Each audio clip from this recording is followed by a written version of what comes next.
Halo teman-teman, pada kesempatan kali ini saya Irinina Lavau akan menjelaskan materi tentang daya tarik interpersonal dalam mata kuliah Psikologi Sosial. Seperti yang kita ketahui, manusia merupakan makhluk sosial yang berarti kita tidak bisa hidup sendiri melainkan membutuhkan orang lain, mencoba untuk mengenali dan memahami kebutuhan satu sama lain, membentuk interaksi serta berusaha mempertahankan hubungan dari interaksi tersebut. Lalu, apa itu daya tarik interpersonal? Daya tarik interpersonal merupakan suatu proses psikologis yang berfokus pada bagaimana memelihara dan mengarahkan hubungan yang dipengaruhi oleh adanya kesukaan. Hal ini dapat kita lihat dari segi fisik, penampilan, perilaku, kompetensi, dan juga ketulusan, sehingga dapat memunculkan hubungan yang akan terjalin di antara kedua belah pihak. Oke teman-teman, sekarang kita beralih pada teori-teori daya tarik interpersonal. Yang pertama yaitu teori kognitif. Teori ini menekankan pada proses berpikir sebagai dasar dalam menentukan tingkah laku. Tingkah laku sosial yang dimaksud di sini dipandang sebagai suatu hasil atau akibat dari proses akal. Teori yang kedua yaitu teori penguatan.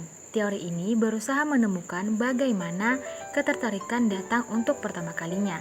Dasar dari teori ini cukup sederhana teman-teman, yakni bahwa orang ditarik oleh hadiah dan ditolak oleh hukuman.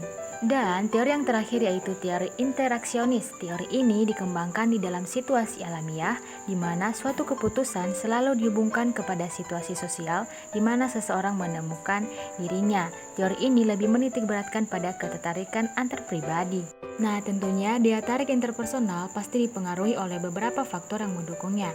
Faktor yang pertama yaitu kesamaan.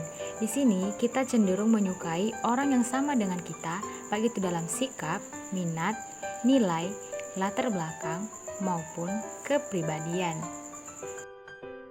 Faktor yang kedua yaitu tekanan emosional. Ketika individu berada dalam situasi yang mencemaskan atau menakutkan, ia cenderung menginginkan kehadiran orang lain. Dan hal ini lama-kelamaan akan menimbulkan rasa suka kepada orang yang menerima kehadirannya. Selanjutnya yaitu harga diri yang rendah. Dalam hal ini, apabila harga diri seseorang direndahkan, maka hasrat berafiliasi atau bergabung dengan orang lain akan bertambah dan semakin responsif untuk menerima kasih sayang dari orang lain. Yang keempat yaitu isolasi sosial. Nah, beberapa peneliti telah menunjukkan bahwa tingkat isolasi sosial itu amat besar pengaruhnya terhadap kesukaan kita pada orang lain. Manusia cenderung menyukai orang yang mendatangkan kebahagiaan, maka dalam konteks isolasi sosial, kecenderungan untuk menyenangi orang lain akan bertambah. Selanjutnya yaitu daya tarik fisik. Ketika kita suka atau tidak suka kepada seseorang pada pandangan pertama, reaksi ini mengindikasikan bahwa sesuatu mengenai orang itu memunculkan efek positif atau negatif. Reaksi semacam ini didasarkan pada pengalaman di masa lalu, stereotip yang mungkin relevan atau tidak. Berikutnya yaitu ganjaran atau reward. Ganjaran di sini berupa bantuan, dorongan moral, pujian atau hal-hal yang meningkatkan harga diri kita. Nah, setelah saya menjelaskan materi tadi, sekarang kita masuk pada contoh kasusnya. Di sini salah satu contoh kasusnya yaitu mengenai daya tarik interpersonal antara lesbian di kota Sukabumi. Teman-teman, saat pertama kali menjadi seorang lesbian, seseorang tersebut pasti akan berusaha mencari pengakuan dari kelompok. Lesbian di kota Sukabumi ini belum dapat ditangani secara tuntas.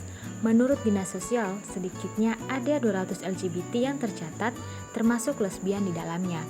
Hasil penelitian menunjukkan bahwa daya tarik interpersonal di antara lesbian di kota Sukabumi mengalami 7 aspek yang mempengaruhi dengan kuat. Ketujuh aspek tersebut yang pertama ada kesamaan, tekanan emosional, daya tarik fisik, ganjaran, keakraban, kedekatan, dan kemampuan. Oke teman-teman, sekian video pembelajaran aku hari ini. Semoga bermanfaat dan sampai jumpa di video aku selanjutnya. See you next time.